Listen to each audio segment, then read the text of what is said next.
प्रभु के शरण होने पर शरणागत भक्त में ये एक बात आ जाती है कि अगर प्रभु के पसंद में मैं ना आता तो प्रभु मुझे मार्ग ही नहीं देते।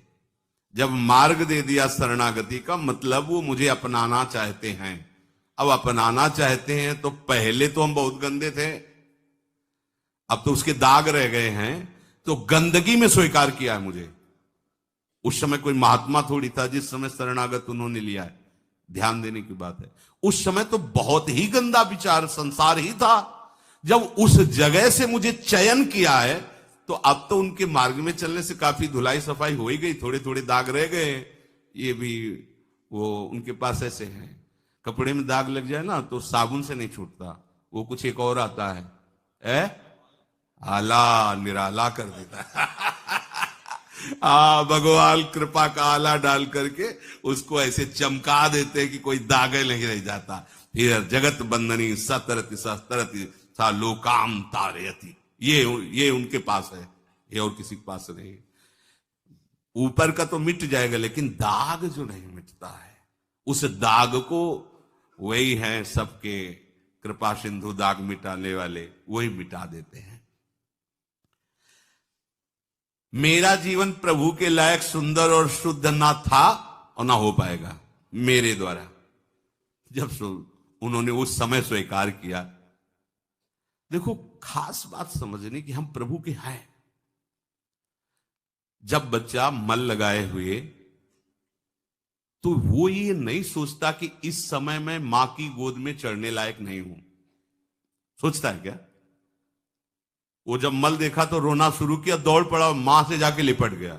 तो मां भी मल नहीं देखती, बच्चा है, अब आगे का वो कार्य करेगी, उसको साफ स्वच्छ करके सुगंधित द्रव्य लगा के पहना उड़ा के वो पिता लायक बना देगी। ऐसे ही संसार का मल लिए हम मल की तरफ क्यों देख रहे हैं? हम तो सदगुरु की कृपा की तरफ देखें, प्रभु की दुलार की तरफ देखें, भागें। पर हम लोग बच्चे नहीं ना, बहुत प्रौढ़ हैं, बहुत बुद्धिमान हैं। तो फिर ये मल क्यों लगाए जो बुद्धिमान हो? बोले बच्चे हैं ना, किसी से भी बात करके तो बड़ा चतुर है, गलती में कहेगा आखिरकार बच्चे ही तो है ना भगवान से। तो बच्चे हो तो मल को क्यों देख रहे हो? भाग, मां की तरफ भाग, प्रभु की तरफ भाग, वो वैसे ही तुझे स्वीकार कर लेंगे। वो नहीं देखते तू मल लगाया है कि नहीं, वो तो तुमको खुद निर्मल करेंगे। आप आओ ना, जैसे भी हो, जैसे भी हो, पुरुष नपुंसक नारी वा जीव चराचर कोई, शब्द देखो, सर्व भाव भज कपट तज मोहि परम प्रीत होय, एकमात्र प्रभु का सहारा।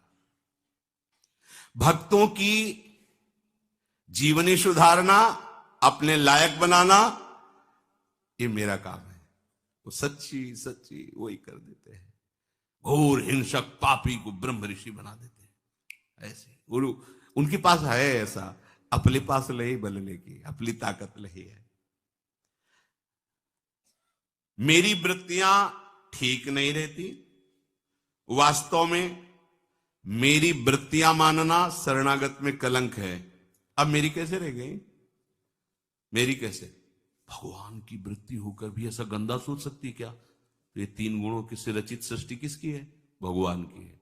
सब कुछ हो रहा है ना, छोड़ो इससे अपनापन। जो ही अपनापन छोड़ोगे ठीक हो जाएगी। बात समझना, हम पूरे देश में सब कुछ हो रहा है, दंड किसको मिलता है?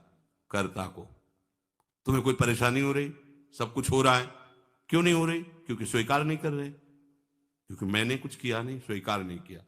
तो अब आप अपने को अपनी वृत्तियों सहित, अपने संबंध सहित, अपने पन सहित प्रभु के चरणों में समर्पित कर दिया। अब डटे रहो इस बात पे, माया की आंधी आएगी आपको स्वीकार कराने के लिए। आप गलत में अगर कह दिए ना कि प्रभु, और अच्छे में बोल दिए ना मैं, पिट जाओगे। माया की आंधी आएगी, बिल्कुल आपको मैं स्वीकार नहीं करना। शरणागत बहुत चतुर है, शरणागत हुआ, भगवान की इच्छा के बिना पत्ता भी नहीं हिलता, तो हमसे बुरा ऐसे कैसे हो गया? वही तो करवाए हैं। हाँ, मान गए। और भला काम, वृंदावन गए थे, 20 साधुओं को भोजन कराया। हाँ, हमने कहा चलने दो रबड़ी, अब 500-500 रुपया दक्षिणा दो। मैंने 500-500 रुपया दक्षिणा दी। वो बुरा काम, वो उनकी इच्छा के बिना पत्ता नहीं हिलता। और यहां एक बार भी उनको शामिल नहीं किया। मैं तो वो अपने आप शामिल हो गया, मैं ब्याज से तुम्हें भोगना पड़ेगा। कई बार सत्संग में सुना है, एक ब्राह्मण देवता बड़े पढ़े लिखे विद्वान थे, तो गाय आई बगीचे में चरने लगी, तो ऐसे ही हटाने के लिए कंकड़ मारा, अच्छा कंकड़ सीधे यहां पड़ा और वो गिरी, मर गई। गौ हत्या प्रकट हुई, और ब्राह्मण देव के ऊपर सवार उनका नहीं। हाथ में देवराज इंद्र का वास है, अलग अलग इंद्रियों में सब देवताओं का वास शरीर में अलग अलग कहा गया है। तुम देवराज इंद्र के पास वो गई स्वर्ग में, कहा स्वीकार करो आपने। तो उनका मैंने क्या बोले, वो ब्राह्मण देवता ने कहा देवराज इंद्र का हाथ में वास, बस कुछ क्षण रुक जाओ, अभी हम स्वीकार कर लें। गए धनी मानी के रूप में, पंडित जी प्रणाम, जजमान देखा कि यहाँ पाग अच्छी है और अच्छा धोती है। वाह पंडित जी कितना सुंदर बगीचा है, हमने लगाया 20 वर्ष लगे तब ऐसा हुआ, और ये कुआं हमने खुदवाया है। वाह बहुत सुंदर सुंदर, ये देखो कितना सुंदर चबूतरा बना हुआ है, आपने ही करवाया? बोले हाँ। गौ हत्या, गौ हत्या का चढ़ी चुका, अच्छा किया तो हमने, बुरा किया तो भगवान, पिट जाओगे। ये मैं को पूरा समर्पित कर दो, ठीक हो जाओगे। इसी मैं में सारे दोष रहते हैं। मेरी शरण लेकर तुझे अब चिंता करने की जरूरत नहीं है, प्रभु को समर्पित कर दिया है। एक पक्का देखो, आप देखो, आपने मिठाई ली और जे ही राधा वल्लभ जी को अर्पित किया, पर्दा लगा, 1 मिनट में पर्दा हटा और आपको मिठाई दी। अब मिठाई रह गई क्या?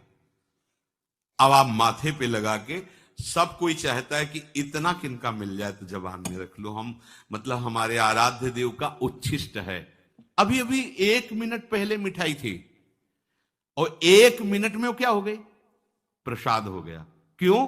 प्रभु को समर्पित। तो तुम क्या हो? ये अहंकार भरी दृष्टि आपकी समझ में नहीं आ रही, इसे पूछ दे।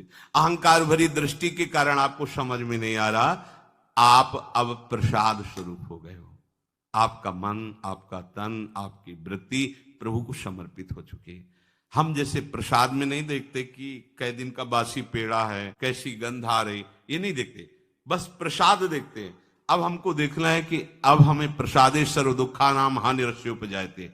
अब हमारे को दुख नहीं करना, ना अपने शरीर को लेकर, ना अपनी वृत्ति को लेकर, ना अपने मन को लेकर, क्योंकि ये सब प्रभु को समर्पित। इससे तुम हिलना नहीं, इस बात से तुम हिलना नहीं।